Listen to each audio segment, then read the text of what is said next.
নিয়ে রেখে দিয়েছিস টুকটাক করে।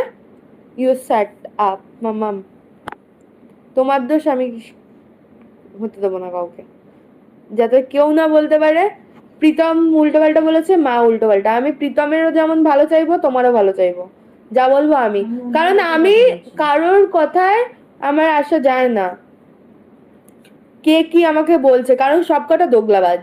আমাকে খারাপ বলবে প্রীতমের নামে, সেই মানুষটাই গিয়ে প্রীতমকে খারাপ বলবে আমার নামে। অসভ্য ইতর গুলো।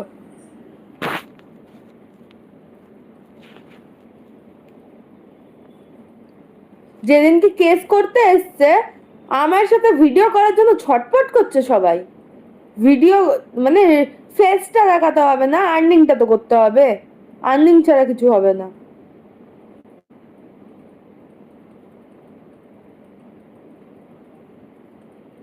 বন্ধু চলে এলাম। কেমন আছো? ভালো আছো তুমি? পাল্টিবাজ, শোনো, পাল্টিবাজ কিছুই না।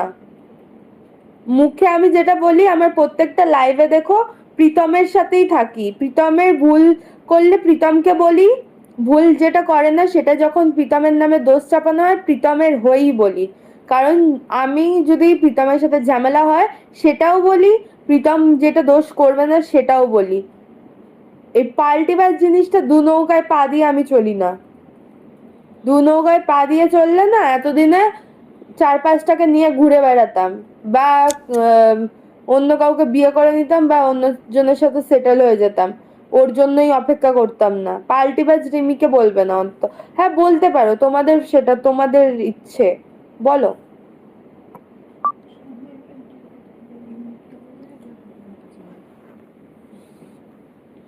পাল্টিবাজ কে নেই লাইফে বলো?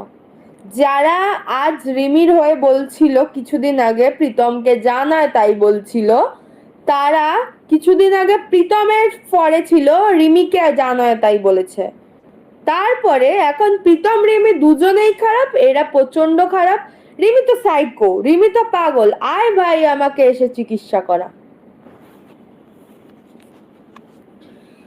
সব থেকে বড় কথা, তোমার বর এর এত প্রবলেম কি বোঝে না তোমাদের লাইফ। সিরিয়াসলি অ্যাকচুয়ালি কি বলতো, পুরো লাইফটা শেষ করে দিচ্ছে এরা। এরা নাকি সংসার জুড়তে এসছে না ভাঙছে সেটা।